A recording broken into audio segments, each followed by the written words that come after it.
ಈರುಳ್ಳಿ ಚಟ್ನಿಗೆ ಬೇಕಾಗಿರುವ ಪದಾರ್ಥಗಳು, ನಾನು ಒಂದು ದೊಡ್ಡ ಸೈಜು 2 ಉಳ್ಳಾಗಡ್ಡಿ ತೊಗೊಂಡಿದ್ದೀನಿ. ಅವನ್ನ ಈ ಥರ ದಪ್ಪ ದಪ್ಪ ಕಟ್ ಮಾಡಿ ಇಟ್ಕೊಂಡಿದ್ದೀನಿ. ಒಂದು 10 ಒಣಮೆಣಸಿನ್ಕಾಯಿ ತೊಗೊಂಡಿದ್ದೀನಿ. ನೀವು ಬೇಕಂದ್ರೆ ಇನ್ನೂ ಸ್ವಲ್ಪ ಖಾರ ಜಾಸ್ತಿ ಬೇಕಂದ್ರೆ ನೀವು ಇನ್ನೂ ಸ್ವಲ್ಪ ಜಾಸ್ತಿ ತೊಗೋಬೋದು. ನಾನು ಒಂದು 10 ತೊಗೊಂಡಿದ್ದೀನಿ. ಖಾರ ಇರೋ ಮೆಣಸಿನ್ಕಾಯೇ ತೊಗೊಂಡಿದ್ದೀನಿ, ಒಣಮೆಣಸಿನ್ಕಾಯಿ. ಒಂದು ಸ್ವಲ್ಪ ಹುಣಸೆಹಣ್ಣು ತೊಗೊಂಡಿದ್ದೀನಿ. ನಿಂಬೆಹಣ್ಣು ಗಾತ್ರದಷ್ಟು ಹುಣಸೆಹಣ್ಣು ತೊಗೊಂಡು ಅದು ಕ್ಲೀನಾಗಿ ತೊಳೆದಿಟ್ಕೊಂಡು ಬಿಸಿನೀರು ಹಾಕಿ ನೆನೆಸಿಟ್ಕೊಂಡಿದ್ದೀನಿ ಒಂದು 10 ನಿಮಿಷ. ಒಂದು ಸ್ವಲ್ಪ ಬೆಳ್ಳುಳ್ಳಿ ತೊಗೊಂಡಿದ್ದೀನಿ. ಈ ಬೆಳ್ಳುಳ್ಳಿನ ಸಿಪ್ಪೆ ತೆಗೆದು ಜಜ್ಜಿಟ್ಕೊಂಡಿದ್ದೀನಿ. ಒಂದು ಒಣಮೆಣಸಿನ್ಕಾಯಿನ ಈ ಥರ ಮುರಿದಿಟ್ಕೊಂಡಿದ್ದೀನಿ. ಒಂದು ಸ್ವಲ್ಪ ಕರಿಬೇವು, ಒಂದು ಸ್ವಲ್ಪ ಮೆಂತ್ಯಕಾಳು, ಇನ್ನು ಸ್ವಲ್ಪ ಬೆಳ್ಳುಳ್ಳಿನ ಸಿಪ್ಪೆ ತೆಗೆದು ಇಟ್ಕೊಂಡಿದ್ದೀನಿ. ಅರಿಶಿನ ಪುಡಿ, ಸಾಸಿವೆ, ಜೀರಿಗೆ, ರುಚಿಗೆ ಬೇಕಾದಷ್ಟು ಉಪ್ಪು, ಎಣ್ಣೆ, ಧನಿಯಾ, ಕಡಲೆಬೇಳೆ, ಉದ್ದಿನಬೇಳೆ, ಜೀರಿಗೆ. ನಾನು ಸ್ಟವ್ ಆನ್ ಮಾಡ್ಕೊಂಡು ಒಂದು ಕಡಾಯಿ ಇಟ್ಕೊಂಡು ಅದಕ್ಕೆ 1 ಸ್ಪೂನಷ್ಟು ಎಣ್ಣೆ ಹಾಕಿಟ್ಟಿದ್ದೀನಿ. ಎಣ್ಣೆ ಕೂಡ ಬಿಸಿಯಾಗಿದೆ. ಈಗ ಇದಕ್ಕೆ ಒಣಮೆಣಸಿನ್ಕಾಯಿ ಹಾಕೋಣ. ಮೀಡಿಯಮ್ ಫ್ಲೇಮಲ್ಲಿ ಒಣಮೆಣಸಿನ್ಕಾಯಿನ ಫ್ರೈ ಮಾಡ್ಕೊಂಬಿಡೋಣ. ಈ ಥರ ಕಲಿಸ್ಕೊಂತ ಫ್ರೈ ಮಾಡ್ಕೋಬೇಕು. ಈಗ ಒಣಮೆಣಸಿನ್ಕಾಯಿ ಫ್ರೈ ಆಗಿದಾವಲ್ಲ, ಈಗ ಇವನ್ನ ಒಂದು ಪ್ಲೇಟಿಗೆ ತಕ್ಕೊಂಬಿಡೋಣ.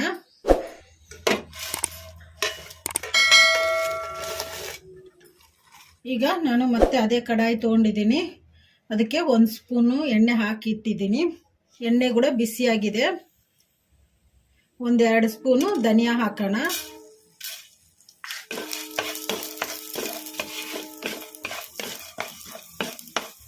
ಒಂದು ಸ್ವಲ್ಪ ಮೆಂತ್ಯ ಹಾಕೋಣ. ಮೆಂತ್ಯಕಾಳು ಜಾಸ್ತಿ ಹಾಕೋಬಾರ್ದು, ಯಾಕಂದರೆ ಮತ್ತೆ ಕಹಿ ಬಂದ್ಬಿಡ್ತೈತಿ ಚಟ್ನಿ. ಅದಕ್ಕೆ ಒಂದು 10 ಕಾಳಷ್ಟು ಹಾಕಿದ್ದೀನಿ ನಾನು.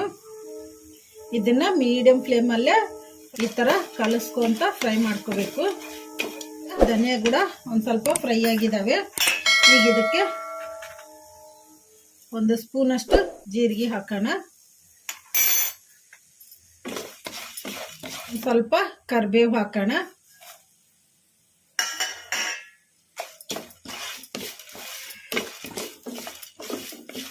ಈ ಥರ ಕಲಿಸ್ಕೊಂತಾನೆ ಫ್ರೈ ಮಾಡ್ಕೋಬೇಕು. ಕರಿಬೇವು ಒಂದು ಸ್ವಲ್ಪ ಕ್ರಿಸ್ಪಿ ಆಗೋವರೆಗೂ. ಧನಿಯಾನು ಎಲ್ಲ ಫ್ರೈ ಆಗಿದ್ದಾವೆ. ಈಗ ಇವನ್ನ ಒಂದು ಪ್ಲೇಟಿಗೆ ತಕ್ಕೊಂಬಿಡೋಣ. ನಾನು ಮತ್ತೆ ಅದೇ ಕಡಾಯಿ ತೊಗೊಂಡಿದ್ದೀನಿ. ಅದಕ್ಕೆ 1-2 ಸ್ಪೂನು ಎಣ್ಣೆ ಹಾಕಿಟ್ಟಿದ್ದೀನಿ. ಎಣ್ಣೆ ಕೂಡ ಬಿಸಿಯಾಗಿದೆ. ಈಗ ಇದಕ್ಕೆ ನಾವು ಕಟ್ ಮಾಡಿ ಇಟ್ಕೊಂಡಿದ್ವಲ್ಲ ಈರುಳ್ಳಿ, ಈಗ ಇದನ್ನು ಹಾಕೋಣ.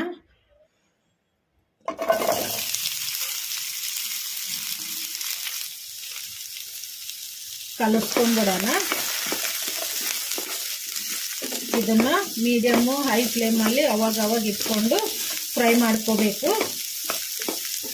ಉಳ್ಳಾಗಡ್ಡಿ ಲೈಟ್ ಬ್ರೌನ್ ಕಲರ್ ಬರೋವರೆಗೂ ಫ್ರೈ ಮಾಡ್ಕೊಂಬಿಡೋಣ.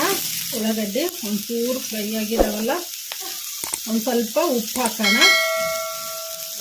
ಉಪ್ಪು ಹಾಕಿದರೆ ಬೇಗ ಫ್ರೈ ಆಗ್ತಾವಂತ ನಾನು ಒಂದು ಸ್ವಲ್ಪ ಉಪ್ಪು ಹಾಕಿದ್ದೀನಿ. ಈ ಥರ ಚಟ್ನಿ ಮಾಡಿಕೊಂಡ್ರೆ ತುಂಬ ಟೇಸ್ಟಿಯಾಗಿರುತ್ತೆ. ಮತ್ತು ಇಡ್ಲಿಗಾಗಲಿ, ದೋಸೆಗಾಗಲಿ, ರೊಟ್ಟಿಗಾಗಲಿ, ಅನ್ನದ ಜೊತೆಗಾಗಲಿ ತಿಂದರೆ ತುಂಬ ಟೇಸ್ಟಿಯಾಗಿರುತ್ತೆ. ನೀವು ಟ್ರೈ ಮಾಡಿ, ಮನೆಯಲ್ಲಿ ಎಲ್ಲರೂ ಇಷ್ಟಪಡ್ತಾರೆ. ಈಗ ಉಳ್ಳಾಗಡ್ಡಿ ಲೈಟ್ ಬ್ರೌನ್ ಕಲರ್ ಬಂದಿದಾವಲ್ಲ, ಈಗ ಇದಕ್ಕೆ ಸ್ವಲ್ಪ ಅರಿಶಿನ ಪುಡಿ ಹಾಕೋಣ. ಕಲಿಸ್ಕೊಂಬಿಡೋಣ. ಉಳ್ಳಾಗಡ್ಡಿ ಫ್ರೈ ಆಗಿದಾವಲ್ಲ, ಈಗ ಸ್ಟವ್ ಆಫ್ ಮಾಡಿಕೊಂಡು ಉಳ್ಳಾಗಡ್ಡಿನ ತಣ್ಣಗಾಗಕ್ಕೆ ಬಿಡೋಣ ಒಂದು 5 ನಿಮಿಷ. ಈಗ ನಾವು ಚಟ್ನಿ ಮಿಕ್ಸಿ ಮಾಡ್ಕೊಂಬಿಡೋಣ. ನಾನು ಒಂದು ಮಿಕ್ಸಿ ಜಾರ್ ತೊಗೊಂಡಿದ್ದೀನಿ. ಈಗ ಇದಕ್ಕೆ ನಾವು ಫ್ರೈ ಮಾಡಿ ಇಟ್ಕೊಂಡಿದ್ವಲ್ಲ ಒಣಮೆಣಸಿನ್ಕಾಯಿ ಎಲ್ಲ, ಈಗ ಇವನ್ನ ಹಾಕೋಣ. ಮಿಕ್ಸಿ ಜಾರಿಗೆ ಹಾಕ್ಕೊಂಬಿಟ್ಟಿವಲ್ಲ ಒಣಮೆಣಸಿನ್ಕಾಯಿ ಎಲ್ಲ. ಈಗ ಇದಕ್ಕೆ ರುಚಿಗೆ ಎಷ್ಟು ಬೇಕೋ ಅಷ್ಟು ಉಪ್ಪು ಹಾಕೋಣ. ನಾನು ಆಲ್ರೆಡಿ ಉಳ್ಳಾಗಡ್ಡಿಯಲ್ಲಿ ಹಾಕಿದ್ದೆ ಒಂದು ಸಣ್ಣ ಸ್ಪೂನಷ್ಟು. ಇದನ್ನು ಮಿಕ್ಸಿ ಮಾಡ್ಕೊಂಬಿಡೋಣ. ಈಗ ನೋಡೋಣ. ಈ ಥರ ಮಿಕ್ಸಿ ಮಾಡ್ಕೋಬೇಕು. ಒಂದು ಸ್ವಲ್ಪ ತರಿಯಾಗಿ. ನಾವು ಉಳ್ಳಾಗಡ್ಡಿನ ಫ್ರೈ ಮಾಡಿ ಇಟ್ಕೊಂಡಿದ್ವಲ್ಲ, ಈಗ ಇದನ್ನು ಹಾಕೋಣ. ಉಳ್ಳಾಗಡ್ಡಿ ಕೂಡ ತಣ್ಣಗಾಗಿದ್ದಾವೆ. ಮಿಕ್ಸಿ ಜಾರಿಗೆ ಹಾಕೋಣ.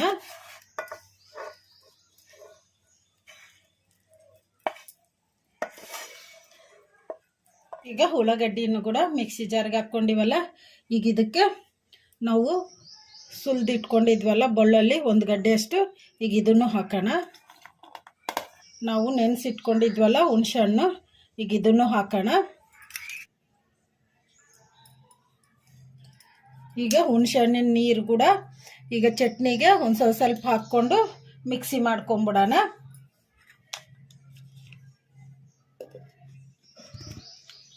ಚಟ್ನಿ ಮಿಕ್ಸಿ ಮಾಡ್ಕೊಂಡಿವಲ್ಲ, ಈಗ ಮುಚ್ಚಳ ತೆಗೆದು ನೋಡೋಣ.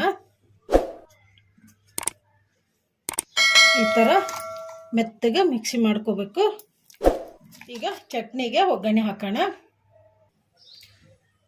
ನಾನು ಸ್ಟವ್ ಆನ್ ಮಾಡ್ಕೊಂಡು ಅದೇ ಕಡಾಯಿ ತೊಗೊಂಡಿದ್ದೀನಿ. ಅದಕ್ಕೆ 1-3 ಸ್ಪೂನಷ್ಟು ಎಣ್ಣೆ ಹಾಕಿಟ್ಟಿದ್ದೀನಿ. ಈಗ ಎಣ್ಣೆ ಕೂಡ ಬಿಸಿಯಾಗಿದೆ. ಈಗ ಇದಕ್ಕೆ ಸ್ವಲ್ಪ ಸಾಸಿವೆ ಜೀರಿಗೆ ಹಾಕೋಣ. ಸಾಸಿವೆ ಜೀರಿಗೆ ಚಿಟ್ಪಟ ಅಂದಿದ್ದಾವಲ್ಲ, ಈಗ 1 ಸ್ಪೂನಷ್ಟು ಕಡಲೆಬೇಳೆ ಹಾಕೋಣ. 1 ಸ್ಪೂನಷ್ಟು ಉದ್ದಿನಬೇಳೆ ಹಾಕೋಣ. ಇವನ್ನ ಮೀಡಿಯಂ ಫ್ಲೇಮಲ್ಲಿ ಫ್ರೈ ಮಾಡ್ಕೊಂಬಿಡೋಣ. ಉದ್ದಿನಬೇಳೆ ಕಡಲೆಬೇಳೆ ಎಲ್ಲ ಫ್ರೈ ಆಗಿದಾವಲ್ಲ, ಈಗ ಇದಕ್ಕೆ ನಾವು ಜಜ್ಜಿಟ್ಕೊಂಡಿದ್ವಲ್ಲ ಬೆಳ್ಳುಳ್ಳಿ, ಈಗ ಇದನ್ನು ಹಾಕೋಣ. ಒಣಮೆಣಸಿನ್ಕಾಯಿ ಹಾಕೋಣ. ನಾನು ಒಂದು ಒಣಮೆಣಸಿನ್ಕಾಯನ್ನ ಈ ಥರ ಸಣ್ಣದಾಗಿ ಮುರಿದಿಟ್ಕೊಂಡಿದ್ದೆ, ಈಗ ಇದನ್ನು ಹಾಕೋಣ. ಒಂದು ಸ್ವಲ್ಪ ಕರಿಬೇವು ಹಾಕೋಣ.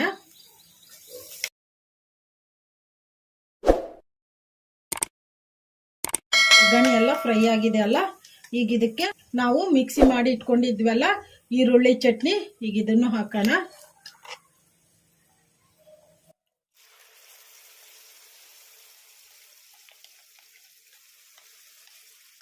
ಈಗ ಕಲಿಸ್ಕೊಂಬಿಡೋಣ. ಈಗ ಮಿಕ್ಸಿ ಜಾರಲ್ಲಿ ಒಂದು ಸ್ವಲ್ಪ ನೀರು ಹಾಕಿ ತೊಳೆದಿಟ್ಕೊಂಡಿದ್ದೀನಿ. ಈಗ ಇವನ್ನ ಹಾಕೋಣ. ಈಗ ಹೈ ಫ್ಲೇಮಲ್ಲಿ ಇಟ್ಕೊಂಡು 1-2 ನಿಮಿಷ ಫ್ರೈ ಮಾಡ್ಕೊಂಬಿಡೋಣ. 2 ನಿಮಿಷ ಕುದಿಸ್ಕೊಂಬಿಟ್ಟಿವಲ್ಲ ಚಟ್ನಿನ ಎಣ್ಣೆಯಲ್ಲೇ. ಈಗ ಸ್ಟವ್ ಆಫ್ ಮಾಡ್ಕೊಂಬಿಡೋಣ. ಈ ಥರ ಮಾಡಿಟ್ಕೊಂಡ್ರೆ ಚಟ್ನಿ 1 ವಾರ ಆದರೂ ಕೂಡ ಕೆಟ್ಟೋಗಲ್ಲ, ಚೆನ್ನಾಗಿರ್ತೈತಿ ಫ್ರೆಶ್ ಆಗಿ.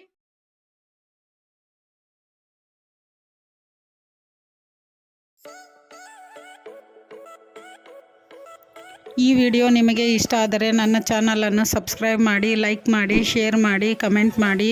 ಸಬ್ಸ್ಕ್ರೈಬ್ ಬಟನ್ ಪಕ್ಕ ಬೆಲ್ ಬಟನ್ ಇರುತ್ತೆ, ಅದನ್ನು ಪ್ರೆಸ್ ಮಾಡಿ. ನಾನು ಯಾವುದೇ ಒಂದು ಹೊಸ ವಿಡಿಯೋ ಮಾಡಿದರೂ ನಿಮಗೆ ನೋಟಿಫಿಕೇಷನ್ ಬರುತ್ತೆ. Thank you for watching.